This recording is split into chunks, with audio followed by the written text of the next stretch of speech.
मायाज किचनमध्ये तुम्हा सर्वांचं खूप खूप स्वागत आहे। आज आपण बीटरूटपासून पावडर बनवणार आहोत। चला तर मग करूया पटकन रेसिपीला सुरुवात। रेसिपी अगदी सोपी आहे।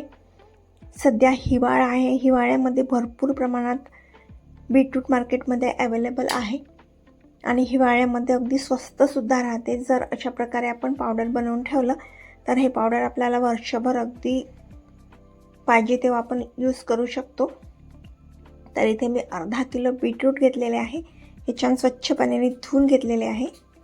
आता अशा प्रकारे दोन्ही साइडनी कट करून घेत आहे। बीटरूटचे आपल्याला भरपूर फायदे मिळतात। तर बघू शकता मी अशा प्रकारे हे कट करून घेत आहे। ज्यांचे शुगर लेवल वाढलेले असते, शुगर लेवल कमी करण्यासाठी सुद्धा बीटरूट खूप फायदेशीर ठरतो। त्याचबरोबर स्किनसाठी सुद्धा खूप फायदेशीर आहे हे बीटरूट। ज्यांच्या स्किनवर डार्क सर्कल आहे त्यांना सुद्धा खूप फायदा मिळतो बीटरूट खाल्ल्याने। तर बघू शकता अशा प्रकारे मी सर्व बीटची साल काढून घेतलेली आहे। आता मी चाकूने असे कट करून घेत आहे।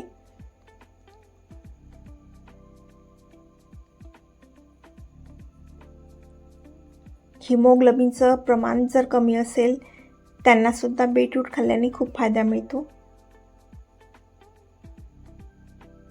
त्याचबरोबर आपण जर हे पावडर करून ठेवलं आणि एखाद्या भाजीमध्ये आपण कलरसाठी सुद्धा खूप टाकलं तर ग्रेव्हीचा कलर सुद्धा खूप मस्त येतो। तर आपण ग्रेव्हीमध्ये सुद्धा हे पावडर टाकू शकतो।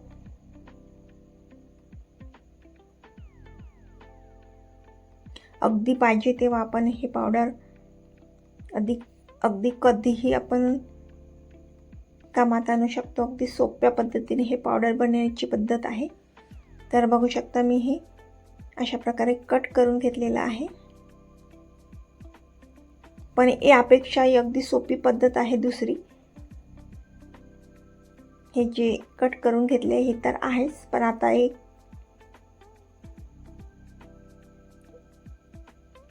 हे जे पोटॅटो स्लायसर आहे ना, याने आपण हे बीट किसून घेऊ। तर हे जर अशा प्रकारे किसून घेतलं तर वाळवायसाठी खूप सोपं जाते, अगदी लवकर हे वाळल्या जाते। त्यामुळे हे मी सर्व बीट किसूनच घेत आहे। तर बघू शकता हे अशा प्रकारे मी मस्त किसून घेतलेलं आहे। बघू शकता कलर किती सुंदर दिसत आहे। रोज एक बीट खाल्ला तर आपल्या चेहऱ्यावर ग्लो सुद्धा येतो खूप मस्त। तर बीटरूट खूप फायदेशीर आहे। नक्की तुम्ही हे पावडर तयार करून ठेवा। तर बघू शकता 2 दिवस हे मी वाळवून घेतलेलं आहे। तर इथे हे मस्त पूर्ण वाळलेलं आहे। आता आपण याचं पावडर तयार करून, तर मिक्सरमधून मी हे पावडर तयार करून घेतलेलं आहे। अगदी पटकन हे पावडर तयार होते। बघू शकता मस्त कलर आलेला आहे या पावडरचा। खूप सोपी पद्धत आहे ही बीटरूटचं पावडर बनवण्याची। नक्की तुम्ही हे पावडर तयार करून ठेवा। पाहिजे तेव्हा आपण हे पावडर वापरू शकतो। तुम्हाला ही रेसिपी कशी वाटली कमेंट करून नक्की सांगा। बघू शकता मस्त हे पावडर तयार झालेलं आहे।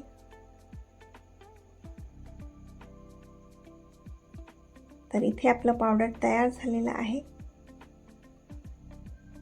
ना। अगदी सोपी पद्धत हे बीटरूटचं पावडर बनवण्याची।